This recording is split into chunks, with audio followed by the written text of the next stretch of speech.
ahí del norte, cerca de donde está Abigail, justamente constituyó en el año 90 la Cedronar, que depende de Presidencia de la Nación en la Argentina, y una de las funciones principales, que después se la revocó esa función de Cedronar, era la lucha contra el narcotráfico. ¿Se acuerdan que también abrieron organismos, campañas, programas, Sol sin drogas? ¿Se acuerdan que una de las figuras que caracterizaba, que era justamente, que lideraba esta campaña Sol sin drogas era Maradona en esa época, ¿no? De los casi 90. ¿Se acuerdan también que Cedronar tenía unos personajes muy conocidos en la televisión, donde hacían varias campañas de promoción, difusión, que eran Malena y Fleco? No sé si alguno se acuerda de los que están en Argentina, de los que tienen más o menos mi edad. No le voy a pedir a los más jovencitos que se acuerdan, pero si no, después lo pueden buscar en YouTube.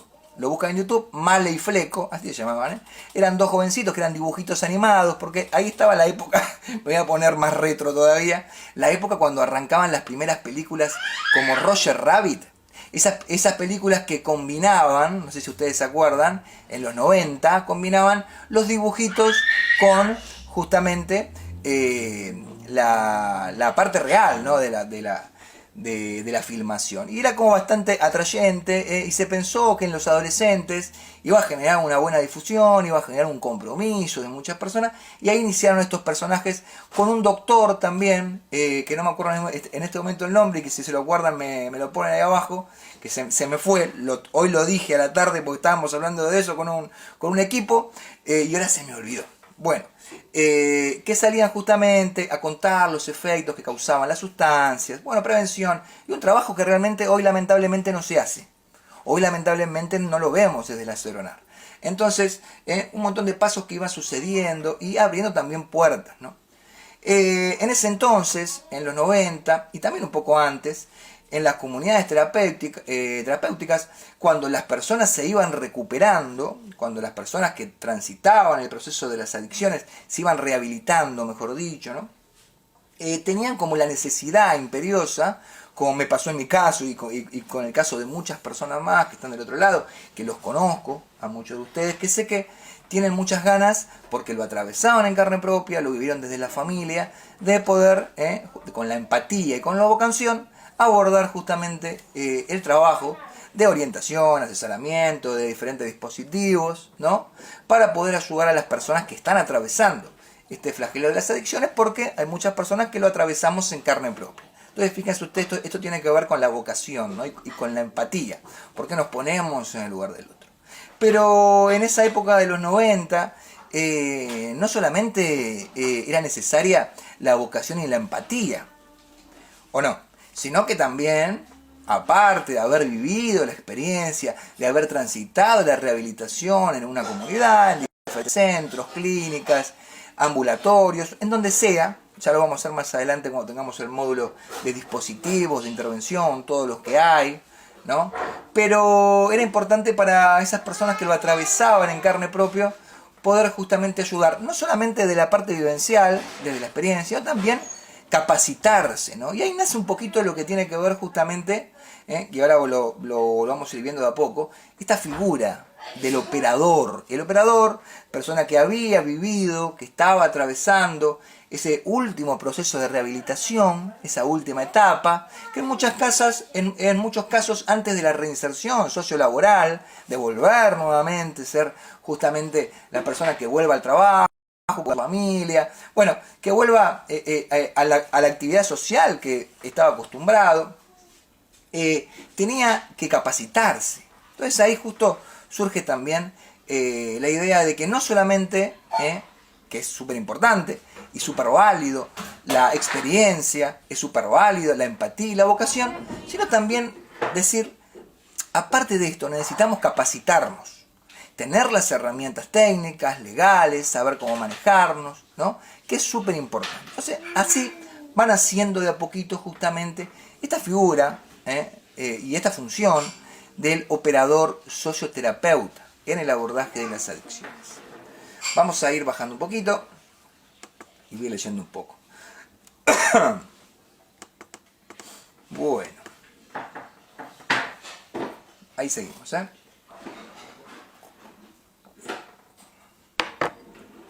Entonces fíjense ustedes cómo en antecedentes podemos ver Desde los comienzos de la capacitación en adicciones nos podemos remontar a fines de los años 40. Miren cómo nos vamos un poquito a Estados Unidos, como Estados Unidos fue pionero justamente, donde sabemos que en Estados Unidos en los años 40 aproximadamente se montó justamente el narcotráfico. El narcotráfico con los primeros grupos, bandas ilícitas, asociaciones ilícitas que venían del sur de Italia, muchas venían de Sicilia, y ahí comenzó justamente a afianzarse diferentes mercados negros acerca de una sustancia que hasta el momento era legal. ¿Saben cuál? El alcohol. Y ahí comenzó, ¿se acuerdan ustedes? Elliot Ness y los Intocables, ¿lo han escuchado alguna vez? Esta historia real, ¿no? Que después se desencadenó en una película de Hollywood. Bueno, justamente Al Capone fue uno de los mafiosos que comenzó este negocio negro en Estados Unidos, precisamente en Chicago, con la venta ilegal de alcohol. El alcohol estaba prohibido por todos los daños que causaba en la sociedad, en el sujeto biopsicosocial, ¿no? Entonces encontraron la beta y dijeron, bueno, muchos italianos se refugiaron en Estados Unidos con este negocio, ¿no? Con la venta ilegal, ilegítima justamente de alcohol.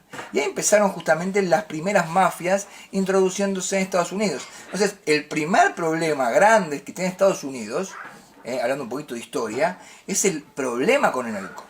Y al meterse el mercado negro, el narcotráfico, con la problemática del alcohol y con la venta ilegal de alcohol, empezaron a haber muchísimas más muertes, muchísimos más problemas de salud, porque imagínense ustedes que el alcohol no estaba hecho justamente ni evaluado, ni pasado por una especie de evaluaciones que antes eran hechas justamente por el Estado. Entonces lo cortaban y lo mezclaban y lo filtraban con cualquier sustancia, que en muchos casos podía hasta llegar a producir la muerte de las personas que lo consumían.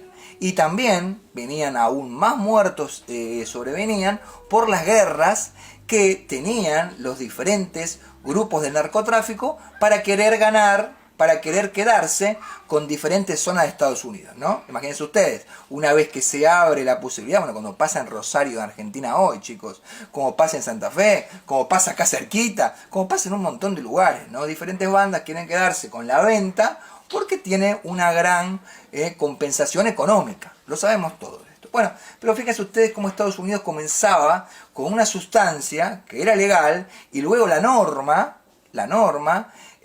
lo transformó justamente en ilegal. Y ahí comenzaron estas mafias. Ahí comenzó el reinado de Al Capone, ahí comenzó justamente la corrupción de la policía, que justamente recibía cohechos de la mafia para hacer la vista gorda o para que dejen trasladar las diferentes cantidades de alcohol justamente ilegal por diferentes rutas, carreteras de los Estados Unidos. Fíjense cómo de a poquito no vamos viendo cómo comenzaba todo, ¿no? Así fue también que al nacer justamente este marco ilegítimo, ilegal, ¿no?, del narcotráfico, también comenzaron a nacer los negocios ilegales, porque toda esa plata que entraba por el narcotráfico en los años 40 tenía que ser blanqueada, tenía que ser lavada. ¿Ustedes saben cómo, por qué les dicen lavado de plata, lavado de dinero? A ver si tienen alguna idea. ¿Por qué le dicen lavado de dinero cuando justamente es dinero que viene de negocios ilícitos y es justamente blanqueado a través de diferentes negocios? ¿Saben por qué? Porque en esos años 40 y pico, Al Capone fue el primero que comenzó con la idea de lavar plata que venía del narcotráfico. ¿Y saben lo que abrió? Abrió comercios de lavaderos de ropa. Entonces, fíjense ustedes, lavaderos de ropa que él iba abriendo en diferentes localidades de Estados Unidos, en diferentes ciudades, y él decía que facturaba, no sé, un ejemplo, $2 millones, y capaz que no iba nadie al lavadero, ¿no? Capaz que estaba vacío. ¿Vieron que hay negocios que uno pasa a veces en los shoppings? O a veces en los comercios en zonas importantes, y uno dice, ¿cómo hace este negocio que no vende nada para mantener 6 empleados, para mantener todo? Bueno, ¿vieron? Bueno, esto pasaba y pasa hoy en día.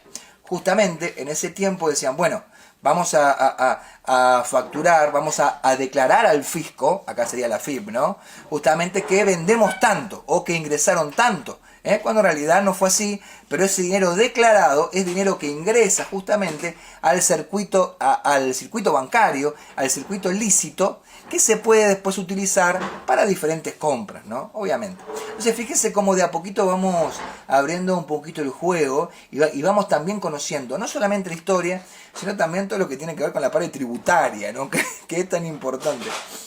¿Hay alguna duda hasta acá, chicos? Bueno, genial. Un abrazo para Claudito, que nos está viendo, Silvia, Adriana. En sus comienzos los operadores en su mayoría eran adictos, personas que habían transitado su propia recuperación en las primeras comunidades terapéuticas, hablamos de Estados Unidos, ¿no? En 1935, en los casos de haber tenido experiencias de comunidad terapéutica, continuaban formando parte del staff. Como decíamos acá, pasaban por la comunidad, les gustaba, se sentían cómodos en poder ayudar, tenían esa pertenencia y esas ganas de transformarse en agentes de cambio y decían, bueno, yo me quiero quedar. Yo no quiero salir enseguida, me quiero quedar un tiempo para poder ayudar a los nuevos, a los que van ingresando, ¿no? Los tratamientos... me fue un poquito. Ahí, subo un poco. Ahí vamos. Se capacitaban paralelamente, pero predominaba en su trabajo el aspecto vivencial de su propia recuperación en la comunidad terapéutica. Los tratamientos en nuestro país requieren un abordaje específico, que está fundamentado en la historia reciente de esta problemática. La primera etapa de 1966 a 1982 se encuentra asignada por el surgimiento de una serie de instituciones estatales de la sociedad civil precursora. Acá voy a leerlo por arriba porque más o menos hice un resumen recién.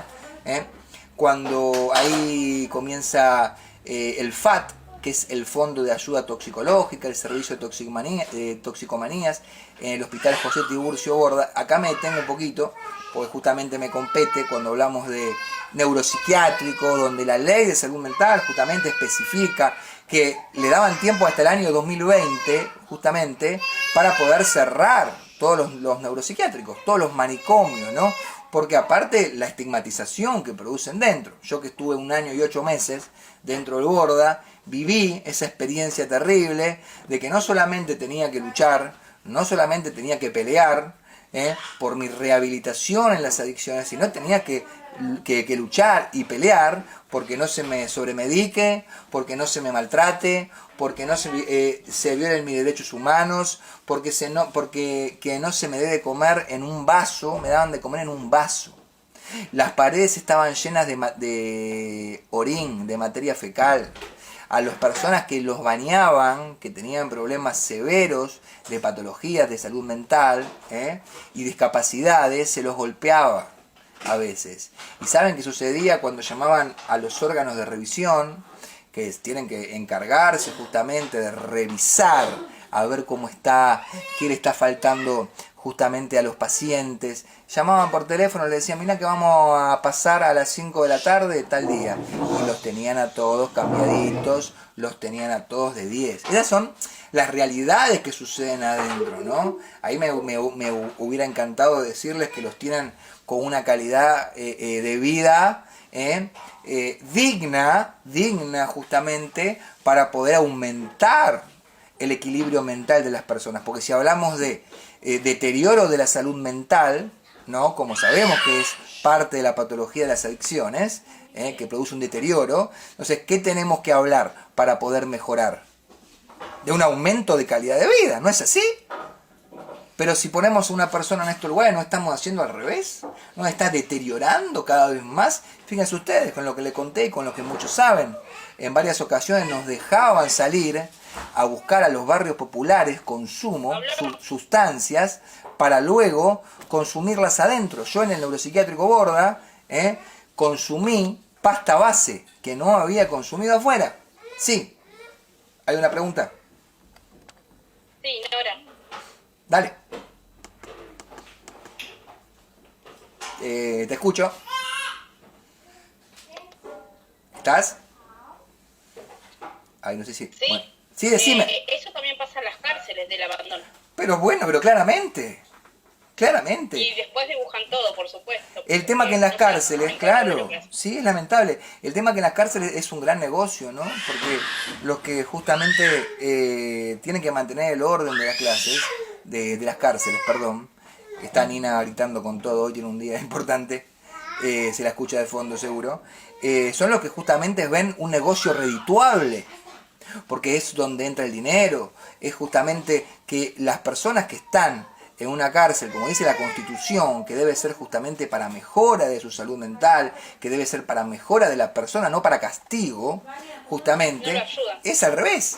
Porque en vez de darle recursos terapéuticos, a ver, si una persona está 24 horas sin ninguna actividad, y obviamente la única actividad que va a querer tener, o una de las que va a querer tener, justamente tiene que ver con el consumo de estupefacientes para que pase el tiempo más rápido. Consumo de ansiolíticos, consumo de cocaína, todo el consumo justamente que le haga acelerar ese tiempo que no lo está invirtiendo en nada. Entonces acá faltarían herramientas como arteterapia, como musicoterapia, como rehabilitación y fortalecimiento de las emociones o de las cualidades espirituales. Entonces, fíjate vos, ¿no? A veces arman negocios justamente que sobrepasan todo entendimiento y sobrepasan toda política de Estado, que es lamentable. No digo que es lo que tiene que pasar, al revés, pero lamentablemente pasa esto, no solamente en Argentina, chicos. Esto pasa en Latinoamérica y no digo en los primeros países del mundo, pero en muchos países del mundo. Para que lamentablemente tengamos apreciación y sepamos lo que sucede, no solamente en los neuropsiquiátricos, sino también lo que sucede dentro de los ámbitos carcelarios, que está regado de personas que en la mayoría de los casos entran lamentablemente por consumo problemático, justamente, entran justamente en muchos casos Y por... no los ayudan. Claro, en vez de ayudar a su Solamente rehabilitación. Pablo, les dan una pastilla, Coincido, los medican coincido con y vos. ya está. Y esa es la solución Sí, para sí, ellos, pero sí. no es así. Coincido con vos, coincido con vos. Y a veces las personas cuando no tienen un recurso terapéutico y están las 24 horas sin ninguna tarea, en muchos casos justamente, a veces la cárcel puede ser una escuela de delito. Porque uno cuando ingresa a una cárcel se encuentra con personas también que han cometido ilícitos y enseñan, brindan la apología a las personas capaz que tienen ganas, tienen deseos de salir, muchos como no están rehabilitados, de decir, bueno, a ver, no me van a dar un trabajo porque quedé justamente con una marca, con una mancha, no me van a aceptar, o no voy a ser aceptado, o no me autovaloro, entonces vuelvo justamente a lo que era redituable económicamente, y vuelvo nuevamente a un lugar donde ya sé de última cómo viven, y es bueno, esto pasa mucho también en las familias de las personas. Yo me acuerdo cuando consumía, y lo conté en alguna oportunidad, cuando me escapaba del neuropsiquiátrico Borda, iba a un lugar, a un barrio popular que queda cerca de Constitución, ingresaba en ese barrio que era terrible, a veces me querían robar con armas, me querían robar con cuchillos. Fíjense todos los extremos que recorre una persona que es adicta, ¿no? Yo digo a veces, ¿hoy haría lo mismo? A ver, yo me pregunto, ¿hoy haría lo mismo para ir a entregar donaciones? ¿Hoy yo pasaría por los mismos peligros para ir a entregar donaciones? Y hoy digo que no. Pero fíjense que en ese momento todo lo que pasaba para ir a consumir droga. Miren cómo mi cerebro no tenía justamente otro arquetipo estructural que el consumo de sustancia. Porque no tenía voluntad para decidir si iba o no iba, sino que realmente perdía todo discernimiento y justamente me llevaba la sustancia como un esclavo agarrado de las narices y me ponía ahí adentro. A lo que iba era, justamente dentro de estos lugares existían personas que estaban acostumbrados a ese ámbito carcelario. Los hijos estaban acostumbrados, decían, si papá cae preso, después me toca caer preso a mí. Fíjense ustedes, ¿no? Cuando hablamos de lo que tiene que ver lo cultural, lo que tiene que ver los vínculos, lo que tiene que ver justamente el entorno.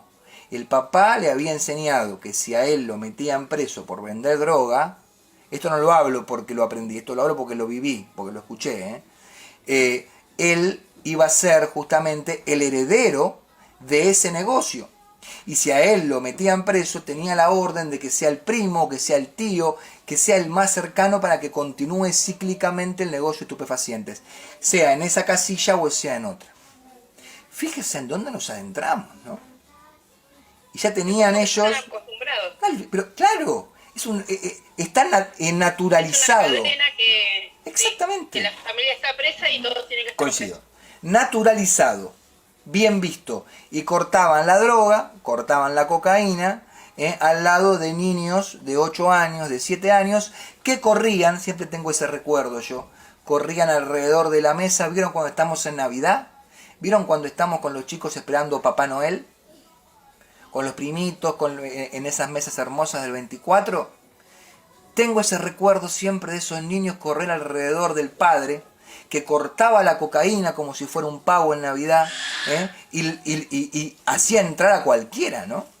Hacía entrar a cualquiera a expedirle justamente esta sustancia, con los peligros correlativos que podrían pasar estos jóvenes, ¿no? Estos niños, ¿no? Con personas pedófilas, con personas que se han abusado, bueno, fíjate todos los peligros que estaban expuestos estos niños, ¿no? Día a día, justamente, a través de estas situaciones ilícitas, ¿no? Entonces, queda también naturalizado, si papá vende, si papá nos brinda esta posibilidad de vivir económicamente de la venta de drogas, yo, cuando sea grande, voy a seguir justamente lo que dice otro padre. A veces le pasa a las chicas cuando sus madres se prostituyen. Bueno, mamá se prostituye, yo voy a seguir el mismo camino. A veces pasa también con una conducta, como el cigarrillo. Si mamá fuma, el pensamiento, ¿no?, de un adolescente. Si mi mamá, que es mi modelo, mi patrona a seguir, fuma, yo quiero ver por qué mamá, que la considero tan inteligente, tan noble, fuma. O sea, yo quiero ser como mamá. Es rápidamente lo que el cerebro justamente reacciona, ¿no?, ante esa sencillez de pensamiento, como ustedes lo están viendo, aunque les parezca increíble que uno piense así. Y después vienen las etapas del uso, del abuso y de la adicción, que no voy a decir acá que todos los ejemplos que los niños y los adolescentes ven siempre lo toman para mal, porque como los dije varias veces, en muchas ocasiones, de 2 hermanos mellizos y un padre alcohólico, uno de los hermanos puede repetir ese patrón de consumo. Sí, lo puede repetir. Puede repetir la violencia de género que puede su padre ocasionar hacia su madre. Sí, también lo puede repetir. Y el otro hermano, ¿saben qué? Capaz que no lo repite. Capaz que el otro hermano odia todo lo relacionado al consumo, todo lo relacionado al alcohol, todo lo relacionado a la violencia de género, como que no lo acepta, como que dice: mi padre, la verdad que no fue un ejemplo para mí, al contrario, detesto y tener transferencias, ¿no?